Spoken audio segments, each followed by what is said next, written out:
At 7:43 on a wet Thursday in October, the limestone foyer of Bellwether Academy glowed the way expensive places do before the day has fully started.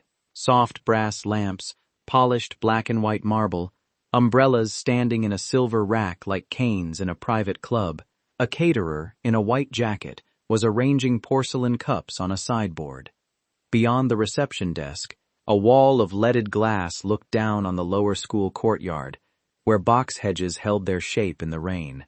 63 applicants had been invited to the final assessment day for Bellwether's new Director of Student Safety and Operations, and most of them had dressed as if they were reporting for a televised merger. Dark wool, discreet watches, leather portfolios, the confidence of people accustomed to entering rooms already expected.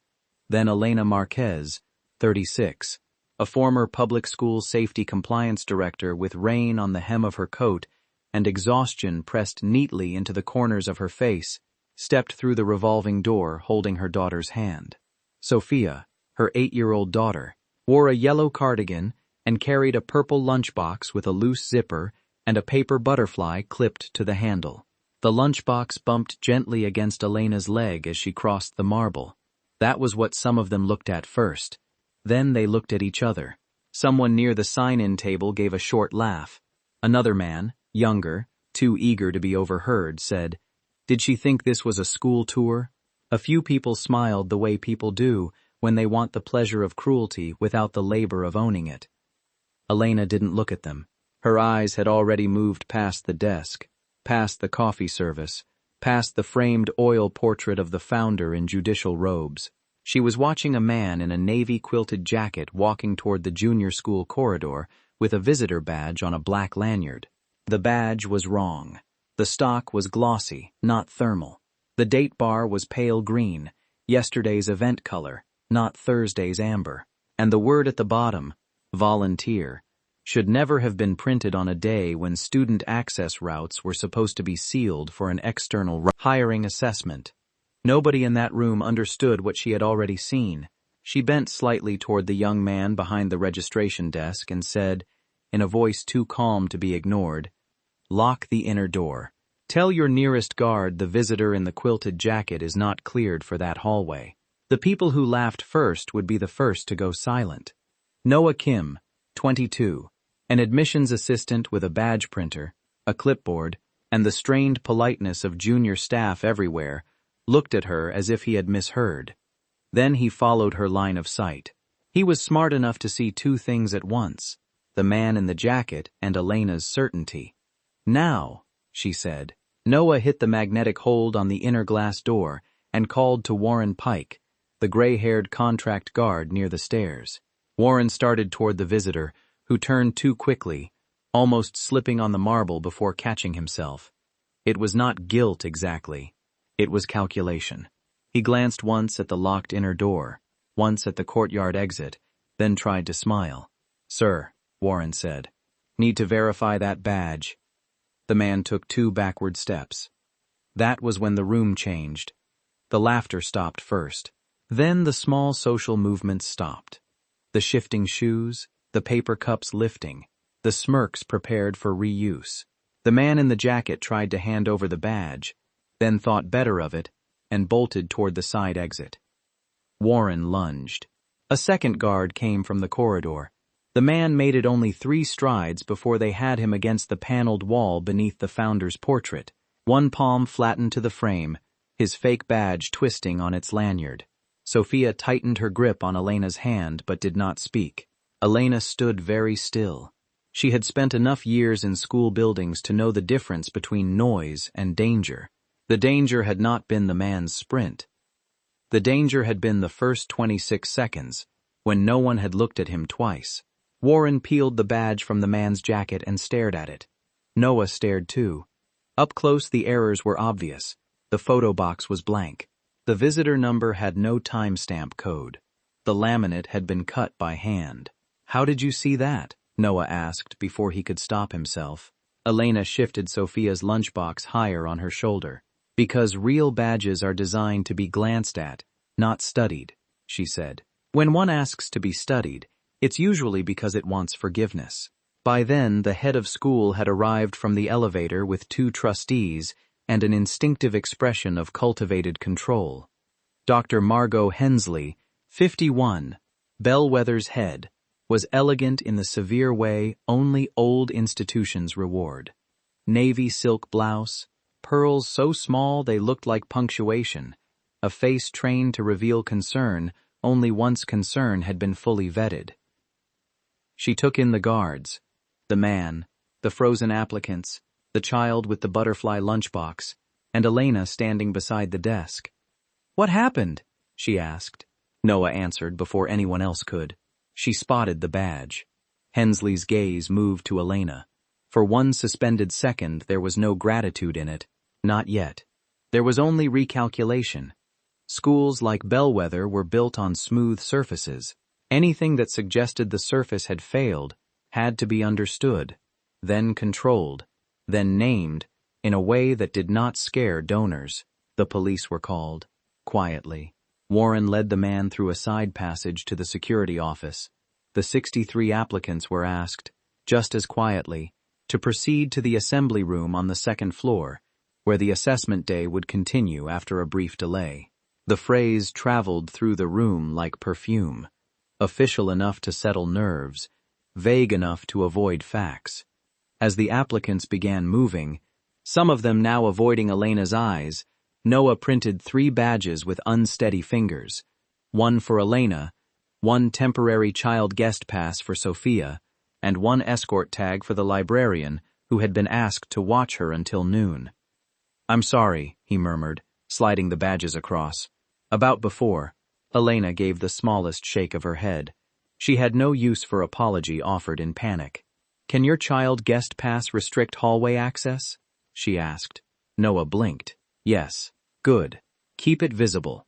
He nodded, as if taking instructions from someone already on payroll. The assessment day had been scheduled weeks earlier, and Bellwether loved a schedule the way some people love a prayer. Even after the attempted breach, even with 2 trustees whispering by the elevator and security staff moving faster than usual, the school tried to restore the choreography.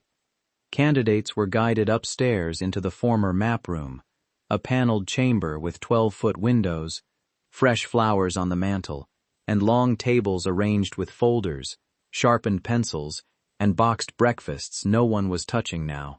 Elena took a seat near the end. Sophia sat beside her for a moment, until the librarian arrived, a soft-voiced woman named Mrs. Ellison with bifocals on a silver chain and a cardigan the color of oatmeal.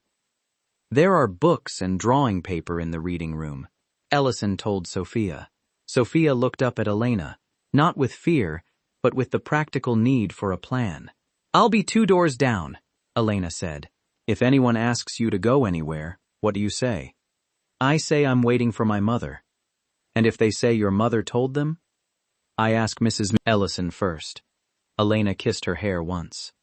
No performance in it, just completion. By 8:30, the candidates had been served coffee from heavy silver urns, and the room had begun the uneasy work of pretending. Some returned to their old confidence by speaking too loudly. Others leaned into managerial concern, using words like protocol and disruption as if vocabulary itself might restore the hierarchy Elena had interrupted. The man who had laughed first avoided her entirely. A woman in a cream suit inspected Elena's shoes with open anthropological interest. At the front of the room, Dr. Hensley welcomed them to Bellwether Academy and introduced the search chair, Sebastian Vale, 48, the board treasurer and founding partner of a private equity firm that had made him rich enough to treat institutions like Bellwether as both inheritance and instrument. He had the kind of face money often buys in middle age, clean, composed, almost aggressively maintained. His cufflinks flashed when he adjusted the microphone. "We value composure under pressure," he said.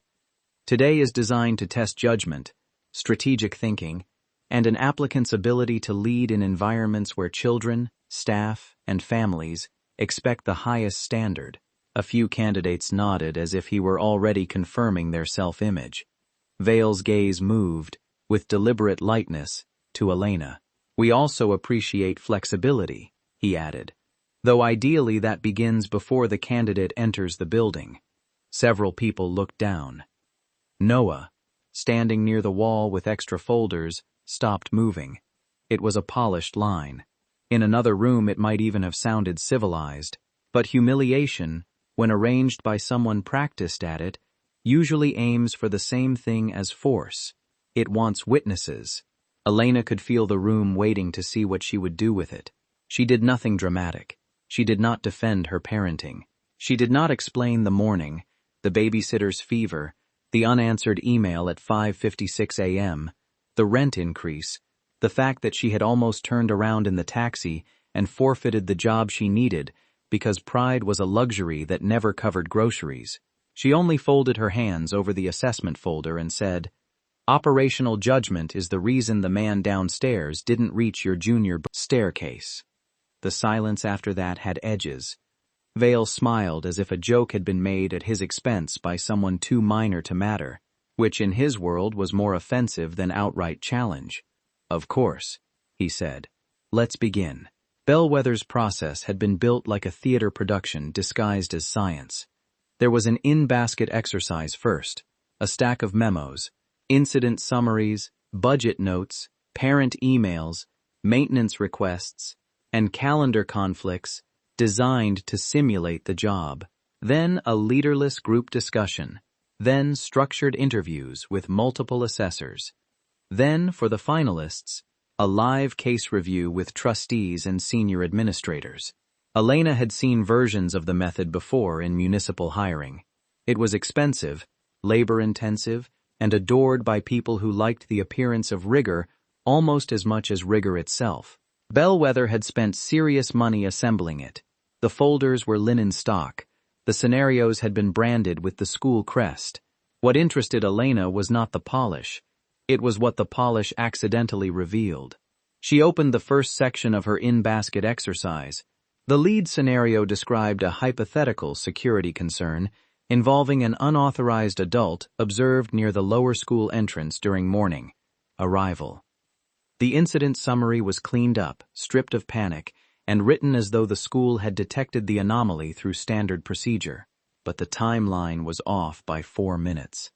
The guard response appeared before the desk notification, and the report listed the suspect badge as a forged contractor pass, even though the man downstairs had been carrying a volunteer badge. Someone had revised the facts too quickly. Elena kept reading. There were vendor access notes for a donor reception scheduled that evening in the new arts wing. There was a request from the development office asking that certain VIP families be pre-cleared to bypass lobby bottlenecks. There was a parent complaint about being stopped twice at dismissal because she had forgotten her pickup card. There was a draft proposal for streamlined guest movement during high-profile events. Streamlined. That word again. Schools were full of harmless euphemisms until they weren't. Streamlined meant waived. Waived meant informal. Informal meant someone powerful wanted convenience to outrank policy. Across the table, candidates scribbled bullet points about brand protection, perimeter cameras, and customer experience. Elena sorted the papers in a different order: child access, override authority, visitor verification, chain of custody, event conflict. She circled the donor reception twice. The second page included Bellwether's badge color schedule: Tuesday red, Wednesday white, Thursday amber, Friday green. Visitor badges were thermal, printed with timestamp and host. Volunteers required pre-clearance and separate photo verification. Contractors needed escort designation. No category at all used black lanyards. The man downstairs had worn a black lanyard. Elena did not write that down. She simply set the page aside and felt the shape of the morning harden. By 9:15, the room had settled into its own competitive weather. A candidate from an elite university consortium spoke at length about stakeholder trust metrics. A former hotel security director wanted an off-duty police presence at every student performance. Someone else proposed facial recognition software. the kind of answer that sounds decisive to people who do not know how schools actually function. Elena kept her responses plain. Plain had saved more children than jargon ever had. During the leaderless group exercise, the candidates were told to design a safety plan for Founders' Evening, Bellwether's major annual donor event. 900 guests. Student chamber ensemble in the atrium. Silent auction in the West Gallery. Lower school artwork displayed along the connecting corridor. Trustees, alumni, politicians, families, staff, caterers, florists, valets, and press. Most of the table approached it like a gala with metal detectors. Elena looked at the floor plan and saw a much simpler danger. Two streams that should never intersect had been routed through the same hinge point. VIP guest entry and late lower school pickup from aftercare. On the page, it looked efficient. In life, it meant hurried staff, unfamiliar adults, visual overload, and children moving through a corridor full of strangers wearing event badges. "Your choke point is here," she said, placing a finger on the plan. The man from the university consortium barely glanced. "Congestion can be mitigated with stanchions." "It's not congestion," Elena said. "It's role confusion. Your event guests are crossing a child release zone." A woman beside him frowned. "Aftercare only uses that corridor on rain days." "It's raining." That landed. Another candidate tried to recover ground by suggesting extra greeters. Elena kept going. Not louder, only more exact. "You need separate check-in logic. Different badges, different staff, different sightlines. No guest should ever look enough like an authorized pickup adult that a tired employee can excuse not checking. If your dismissal process depends on staff memory or social comfort, it isn't a process. It's wishful thinking." Who had been tasked with circulating water and replacing pencils, paused long enough to hear that. So did Dr. Hensley from the back of the room. Vale kept his face expressionless, which told Elena more than a reaction would have. When the exercise ended, the candidates broke for 10 minutes. Elena asked Noah if Mrs. Ellison and Sophia were all right. He said yes, then hesitated, glanced toward the hallway, and slipped something onto the table beside her folder. It was the fake badge from downstairs. "How did you get this?" she asked quietly. "Warren put it in an evidence envelope. I borrowed it for 30 seconds. Noah swallowed. "I thought you'd want to see." Elena turned it over in her hand. The laminate edge had been cut with office shears. The printed crest was slightly oversized. The amber color block had faded, where someone had trimmed over an old green bar beneath it. More important was the corner punch. Bellwether's current visitor badges were slot punched horizontally. This one had an older vertical punch. "How long ago did you change badge stock?" she asked. Noah stared. "Spring, after the alumni gala. And who still has access to the old templates?" He looked uneasy now. "Admissions. Development. Events. Security, maybe. I don't know. Who asked for black lanyards? We don't use black anymore. Someone did." He exhaled through his nose. Development had some left from outside vendors. There it was, not a conspiracy, not yet. Just exactly what institutions call harmless until the wrong person walks through the wrong door. "Put it back," Elena said, handing him the badge. "And if anyone asks, you never showed it to me." "Are you still just a candidate?" Noah asked. Elena looked at him. For the moment. At 11, the structured interviews began. Elena was assigned a panel of 4. Dr. Hensley, Sebastian Vale, Bellwether's chief financial officer, Denise Armitage, and a parent trustee named Lillian Price, whose expression suggested lifelong disappointment with most of the world's arrangements. They asked the usual questions first: leadership philosophy, crisis management, budgeting, experience with staff training. Elena answered without ornament. She had supervised large urban campuses, revised emergency reunification plans, rebuilt visitor control procedures after a district audit, and learned the hard way that systems fail first at their most boring points. Substitute sign-outs, side doors propped for deliveries, Friendly adults waved through because everyone recognized the car. Then Hensley asked, "What is the greatest misconception independent schools have about safety?" Elena did not have to think. That discretion and safety are naturally aligned. Vale leaned back. "You'll have to elaborate." "Discretion protects reputation," she said. "Safety protects people. Sometimes they support each other. Sometimes they compete. On difficult days, institutions tend to choose the one that feels less embarrassing in the moment." Armitage made a note. Lillian Price asked, "And what do public systems misunderstand?" "That scarcity excuses inconsistency," Elena said. "It doesn't. Limited resources change the tools, not the obligation." Vale steepled his fingers. "You've worked in public schools your entire career. Bellwether is a very different environment." "Yes. What makes you think you understand this one?" She met his gaze. "Because children are not different by income bracket. Adults are." For the first time, Lillian Price's mouth almost smiled. They shifted to scenario questions: unauthorized pickup, custody disputes, staff resistance to new procedures, event security during board functions. Elena answered with steps instead of slogans: verification hierarchy, restricted access lists, dual sign-off for overrides, visual badge differentiation, cross-training reception staff, tabletop drills, dismissal route mapping, documentation that could withstand both litigation and grief. She did not sound inspired. She sounded prepared.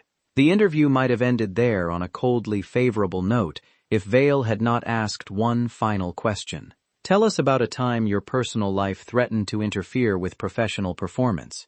It was too direct to be accidental. Hensley's eyes flickered toward him. Armitage looked down at her notes. Elena could have refused the premise. She could have answered with something polished about boundaries. Instead, she said, "My husband left when Sophia was 2. No one moved. He left debt, a broken lease, and 3 different versions of the truth. I took overnight calls with a child monitor beside my laptop. I learned to read men who expected systems to soften around them if they were charming enough. Then I learned that schools are especially vulnerable to those men because they often arrive looking like fathers, donors, contractors, coaches, or reasonable people in a hurry. If you're asking whether motherhood made me less reliable, the answer is no. It removed my appetite for denial." The room held that. Vale's expression did not change, but something defensive entered it, as though Elena had taken a tool he preferred to use on others and set it, neatly, on the table in front of him. After the interview, Noah walked Elena to the reading room. Sophia was drawing at a low oak table, knees tucked under her chair, the purple lunchbox beside her. Ellison had found her colored pencils and a book about hawks. The ordinariness of the sight moved through Elena so suddenly it almost hurt. "How's the day?" Sophia asked. "Complicated."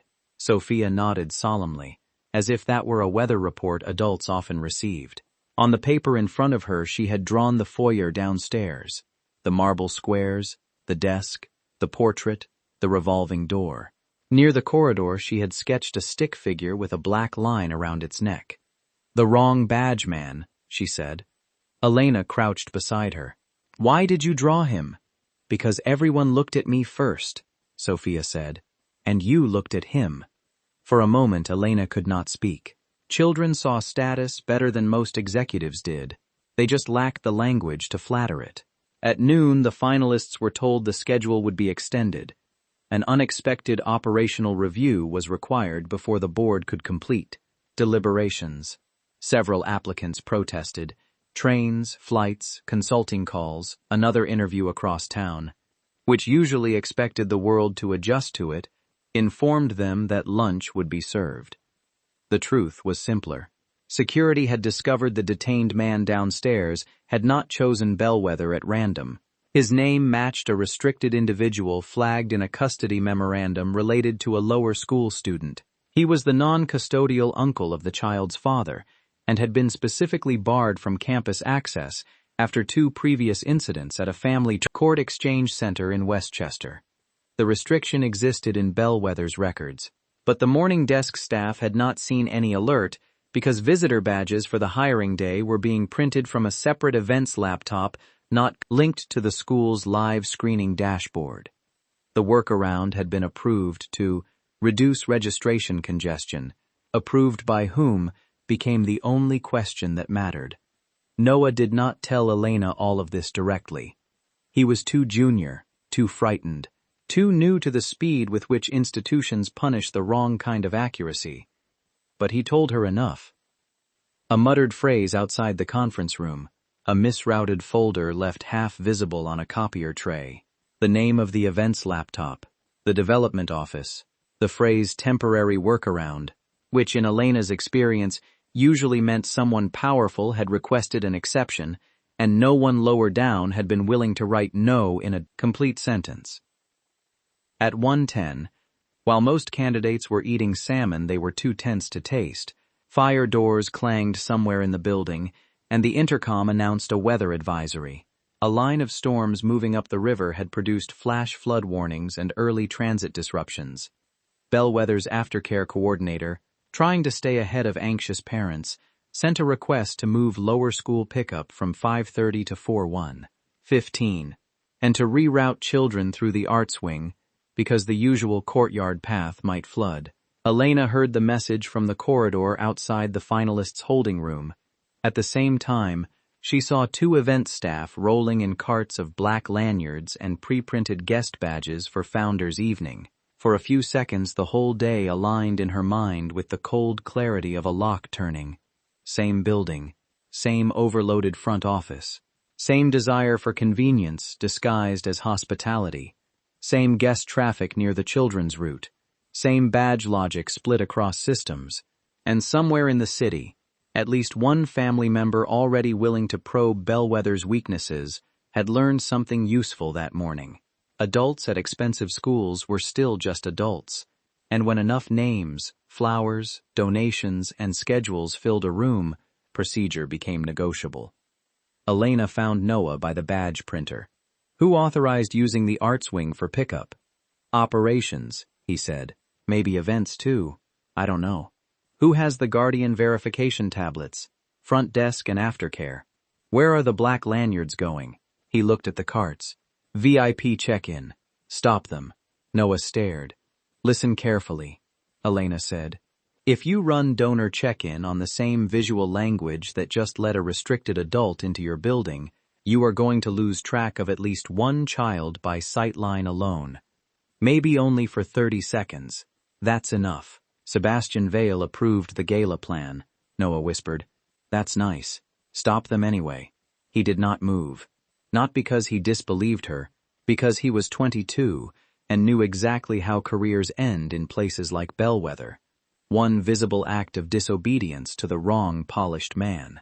So Elena did what experienced women often do when younger people are trapped between truth and hierarchy. She stepped around him and pulled the power cable from the auxiliary badge printer herself. The little machine went dark. An events coordinator let out a startled noise. Noah's eyes widened. 2 parents waiting for a campus tour turned to look. And right on schedule, Sebastian Vale appeared from the far hall as if summoned by resistance. What are you doing? He asked. He was not shouting. Men like Vale almost never needed to. The room had already been trained to magnify their displeasure. Elena set the cable on the table. Preventing you from repeating this morning. This printer is for gala credentials. It's also disconnected from live restricted access screening.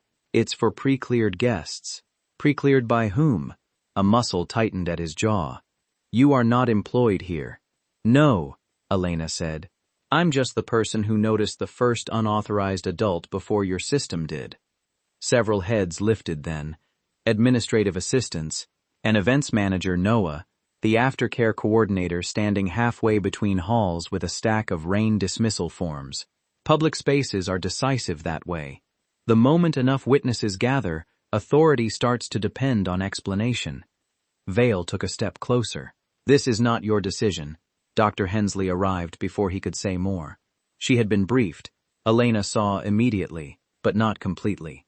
Hensley's control was still intact. What had changed was the speed beneath it.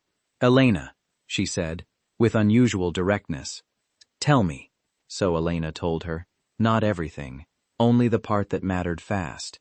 "You have split-screening architecture," she said. "One workflow for school operations, another for events. Your pickup route and your donor route now intersect because of weather. Your event badges use black lanyards and off-system print logic. This morning, a restricted adult used an obsolete badge format to test whether visual familiarity would carry him past the first threshold. He was right. If you flood this building with pre-printed guests and move aftercare into the outswing, you will create exactly the conditions he needed." Hensley listened without interruption. "Elena," Vale said coolly, "is making inferences from incomplete information. She's making them faster than we are," Hensley replied. "That changed the room too." "Can you fix it?" Hensley asked Elena. There were questions inside the question. "For today, for now, under witness, without title." "Yes," Elena said. "Then do it." The next 20 minutes moved quicker than anything else that day, which was exactly how competence looks when it has been waiting for permission it did not need. Elena reassigned the entire flow of the afternoon, using only existing staff and a marker pulled from Noah's desk. She shifted donor check-in to the west entrance under full screening mode. She separated child release from guest movement by 1 floor and 2 turns.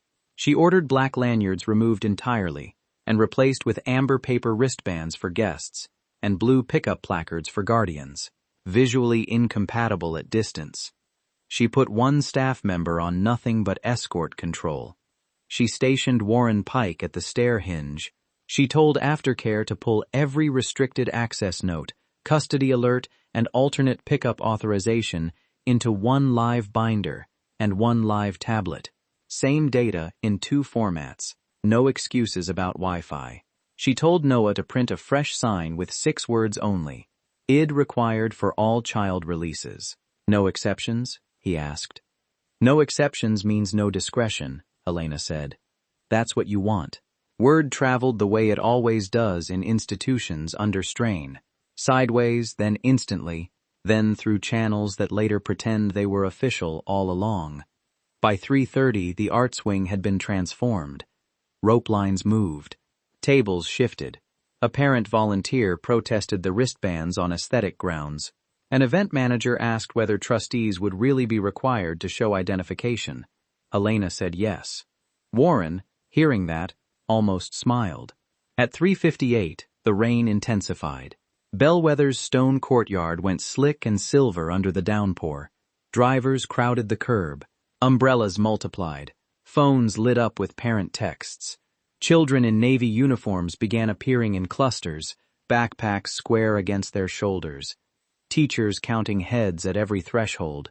Elena stood beside the release table with the live Guardian tablet, a paper binder, and Noah on her left, trying not to look terrified.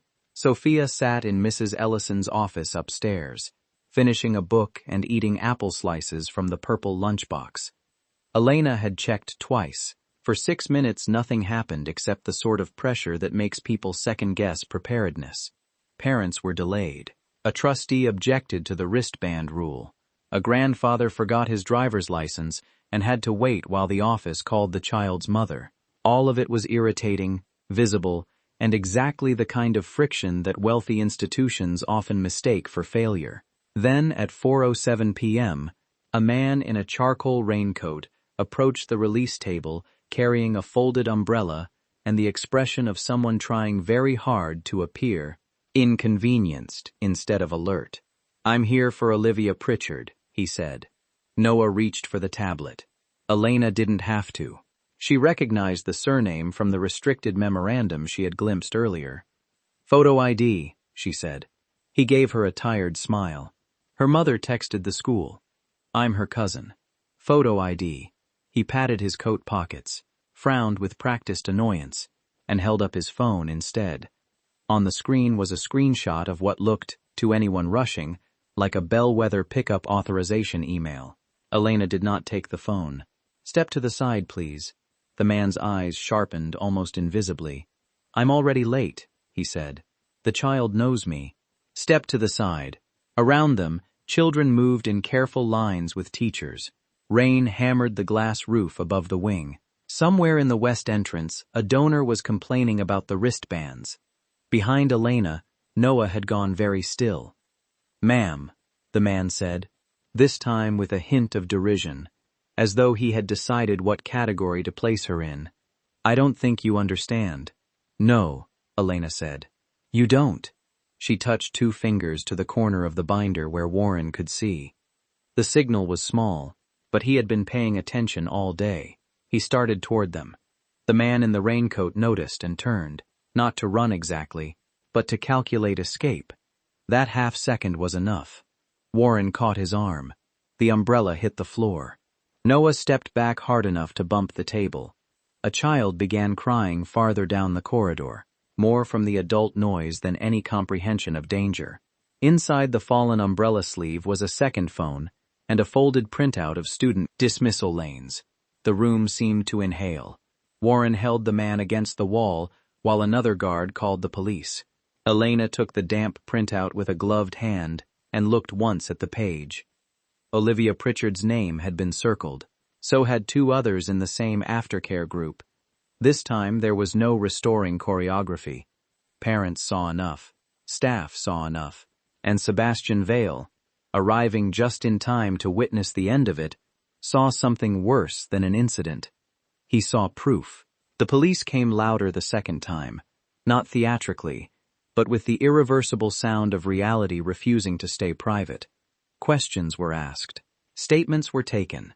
Dr. Hensley moved from teacher to teacher, parent to parent, child to child, her usual reserve, replaced by the efficient tenderness crises, demand from people who lead well when optics no longer matter. Olivia Pritchard was kept upstairs with her teacher until her mother arrived in tears and anger so clean it seemed to strip varnish from the room. The donor reception was canceled before the florist finished unloading. Applicants who had waited all day to be impressive stood in expensive shoes beside half-collapsed folding tables and watched a woman with a wet coat and a child upstairs become the organizing intelligence of the building, without anyone ever officially introducing her as such.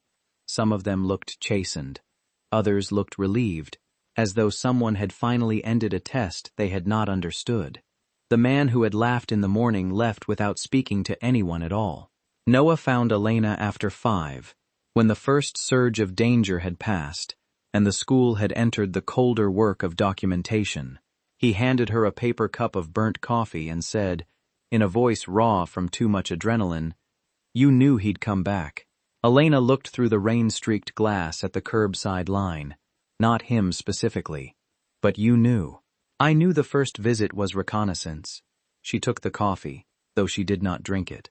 People testing access don't risk the first pass for the real attempt, unless they're reckless. Most aren't. They want to learn where adults get polite, where systems split, which doors are symbolic and which ones are watched. Noah stared at her for a moment. How do you know that?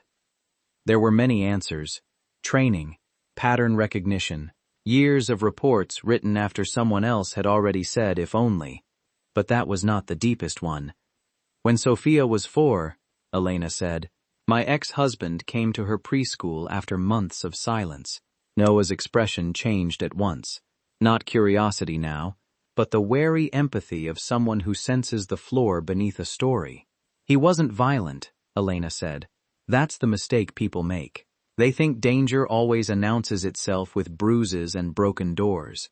He was persuasive, well-dressed, knew the teacher's first name from enrollment night, knew which days I worked late. He almost signed her out because the receptionist had seen his picture once in an old family photo on my emergency form and didn't want to embarrass herself by questioning him in front of other parents.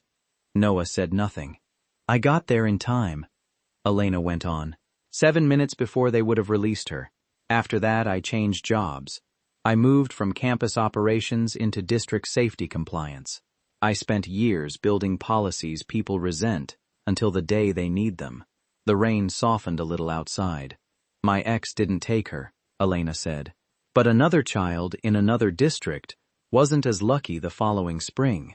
That case taught me what institutions do to protect themselves from shame. They say no one could have known. Usually someone knew. They just weren't important enough to be believed quickly. Noah looked down at the coffee in his own hands. I'm sorry. Elena gave him the kindest answer she had. Be accurate instead.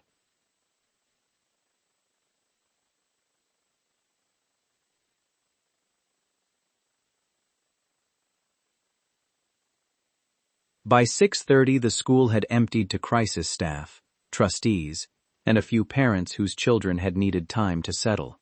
Sophia, brought down from Mrs. Ellison's office, leaned against Elena's side with the sleepy bonelessness of children who have been brave too long in formal spaces. The purple lunchbox sat on the table between incident binders and untouched pastries from the canceled gala. Sebastian Vale entered the security office with Dr. Hensley and closed the door behind him. He looked less immaculate now. His tie was loosened. Rain had darkened the shoulders of his coat. But the essential thing about him remained. He still wanted control more than relief. We need to discuss public communication, he said. Hensley did not sit. We need to discuss why development was allowed to run guest credentials outside the live screening system. Vale's eyes flicked once, very briefly, toward Elena. Operationally, that was an efficiency decision. For whom? Hensley asked. It has been used before without incident. Elena knew then that he would not apologize. Men built inside deference rarely do. Their recalibration takes a different form. They stop doubting your existence and start doubting whether they can afford not to use it. The first unauthorized badge used an obsolete event template, Elena said. The second man carried dismissal lane information. Those two facts together mean your convenience was not neutral. Someone learned from it. Vale's jaw tightened. Are you accusing this school of negligence? I'm saying negligence begins as a series of tiny permissions granted to people who expect not to be contradicted. It was the sharpest thing she had said all day. Not because it was cruel, because it was precise. Hensley turned to Vale. Who approved the offline badge workflow? He hesitated just long enough. I did, he said. On development's recommendation. The room absorbed it. For one moment he looked almost offended by the fact of consequence itself, as though systems were meant to discipline only lower people. Then Lillian Price, the parent trustee from the interview panel, stepped in through the half-open door where she had evidently been listening. Good, she said. That will simplify the minutes. Vale stared at her. Bellwether was old enough to understand power, and old enough sometimes to move it without spectacle. That was what happened next. Not shouting, not moral theater, just the quiet alignment of adults who had seen enough of the truth to decide what could no longer be privately managed. Hensley instructed legal counsel to notify the affected families and cooperate fully with law enforcement. The donor event remained canceled. An external review would be commissioned. The badge systems would be unified immediately. And until the board met formally, all override authority for visitor access would be suspended. Vale did not argue. That, more than anything else, told Elena the day had finally outrun him. At 7:15, after statements were signed and Sophia had nearly fallen asleep in a chair meant for trustees, Dr. Hensley found Elena in the dim corridor outside the reading room. The school around them had entered that exhausted hush large buildings take on after emergency. Vacuumed carpets, distant radios, lights left burning in rooms no one now wished to enter. I owe you thanks, Hensley said. Elena adjusted Sophia higher against her shoulder. You owe your staff a better system. A surprising softness passed across Hensley's face. That too. For a moment they stood together by the long window overlooking the courtyard. Rain still glossed the stone. Event florals, never used, remained stacked in buckets by the service entrance, like decorations for a ceremony no one trusted anymore. I read your file carefully before today, Hensley said. Strong references, unfashionable resume, work that doesn't advertise itself. Elena almost smiled. That's school safety. Yes. Hensley folded her hands. I also saw notes about why you left the district. They called it a family accommodation. Elena said nothing. Hensley went on. Quieter now. A man like Sebastian reads care responsibilities as evidence of compromised ambition. I have spent 20 years in schools. I know better. Institutions often confuse availability with competence, because availability is easier to measure. Sophia shifted in Elena's arms and murmured against her coat. The board will have to vote, Hensley said. But I am no longer undecided. Recognition mattered more than apology. Elena had learned that years ago. Apologies are often designed to cleanse the speaker. Recognition changes who must move next. At 8:30 she finally left Bellwether through the west entrance, because the main foyer had become an evidence site again. Noah walked her to the curb, under a school umbrella, too elegant for the weather. He looked transformed in the small, unspectacular way real days transform people. Not wiser exactly, but less decorative. Mrs. Marquez, he said, then corrected himself. Elena. She waited. I'm going to stay late and help reconcile every visitor record from the last 6 months. That's a lot of records. I know. Start with exceptions, she said. Always start where someone wanted the rule bent. He nodded. Will I see you again? That depends on whether Bellwether has learned the right lesson. He absorbed that too. The taxi ride home took 46 minutes because of the rain and midtown traffic. Sophia slept against Elena the whole way, one hand still looped through the strap of the purple lunchbox. The city moved outside the window in reflections and brake lights, delivery bikes spraying gutter water, office towers glowing above convenience stores and laundromats. Elena watched it without really seeing. Adrenaline had left her bones and taken heat with it. What remained was the familiar private cost of competence, the silence after everyone else finally understands the danger you saw first. Their apartment in Jackson Heights was on the 4th floor of a building with a stubborn elevator and a super who fixed things only after they had to become impossible to ignore. Elena carried Sophia up the stairs, unlocked the door, and laid her on the narrow bed against the wall. The room smelled faintly of detergent and the cumin rice she had meant to cook before the babysitter canceled. School permission slips sat clipped to the refrigerator. A utility bill waited under a magnet shaped like a pear. On the kitchen counter, beside an unpaid orthodontist estimate and a jar of pencils, lay Elena's phone. There were 7 missed calls, 3 voicemails, and 1 email from Bellwether Academy marked urgent. She did not open it first. Instead, she loosened Sophia's shoes, pulled a blanket over her, and stood for a long moment in the doorway watching the child sleep with the exhausted trust only mothers are allowed to witness at close range. Then she went back to the kitchen, unzipped the purple lunchbox, removed the apple core wrapped in a napkin, the half-eaten crackers, and the folded butterfly clip Sophia had forgotten to reattach. Only then did she read the email. The subject line was simple: offer of appointment. The salary made Elena sit down, not because it was obscene by Bellwether standards, because it was enough. Enough to move from constant arithmetic into something resembling margin. Enough to stop choosing between aftercare and groceries in the bad months.